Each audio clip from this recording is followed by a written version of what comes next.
இப்போ ஒரு சிலவங்களோட ஒப்பீனியன் எப்படி இருக்குன்னா, இப்போ எப்படின்னா, நம்ம வலது கை பண்றது இடது கைக்கு தெரியக்கூடாது அப்படின்ற ஒரு ஒரு ஒரு பழமொழிய பேஸ் பண்ணி, எதுக்கு வந்து நம்ம ஒரு விளம்பரத்த தேடுறாங்க? இப்போ உனக்கு ஹெல்ப் பண்ணா நீ ஹெல்ப் பண்ணிட்டு போ வேண்டியது தானே! அது எதுக்கு சோசியல் மீடியால போட்டு 4 பேர்த்த வந்து ஆ நீ ஒரு பெரிய கடவுள், ஒரு மகான் அப்படின்னு நீயே ஒரு பிம்பத்த கிரியேட் பண்ற.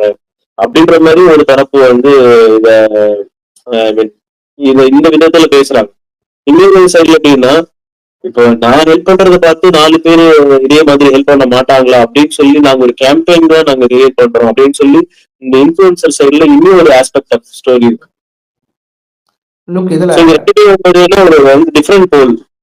புரியுதா? யா லுக் இதுல நம்ம என்ன தெரிஞ்சுக்க வேண்டியதா இருக்குன்னா, லுக் உலக அமைப்புகள் example UNICEF, world food programme, இவங்க எல்லாமே வந்து பாத்தீங்கன்னா இன்டர்நேஷனலி வந்து நிறைய மக்களுக்கு ஹெல்ப் பண்றாங்க. அந்த ஹெல்ப் பண்ணக்கூடிய விஷயத்த எல்லாமே வந்து சோஷியல் மீடியால பதிவு பண்றாங்க.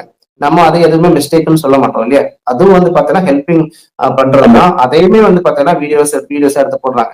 இப்ப இங்க என்ன இஷ்யூ வருதுன்னா, ஒரு பிரைவேட் பர்சன் வந்து ஹெல்பிங் பண்ணும்போது அதை ஒரு வீடியோ இண்டிவிஜுவல். எடுத்து போட யா சோ அரசாங்கம் நிறைய ஹெல்ப் பண்றாங்க. இப்போ முதலமைச்சர் ஸ்டாலின் வந்து பாத்தீங்கன்னா ஒரு ஸ்கீம் கொண்டு வராருன்னா, ஒரு பிரேக்ஃபாஸ்ட் ஸ்கீம் வராருன்னா, அந்த ஒரு ஸ்கூல்ல போய் அந்த பிள்ளைங்களுக்கு சாப்பாடு கொடுக்கறதே வந்து வீடியோ எடுத்து போடுறாங்க.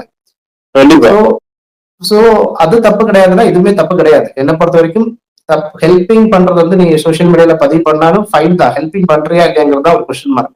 சோ அரசாங்கம் அதை ஹெல்ப் பண்றாங்க, அரசாங்கம் அதை சோசியல் மீடியால பப்ளிஷ் பண்றாங்க. சோ ஒரு பிரைவேட் பர்சன் அதை ஹெல்பிங் பண்ணி பப்ளிஷ் பண்ணும்போது அது ஒரு கொஸ்டின் மார்க்கா வரக்கூடாதுங்கிறது தான் என்னோட திங்கிங் ஆக்சுவலி.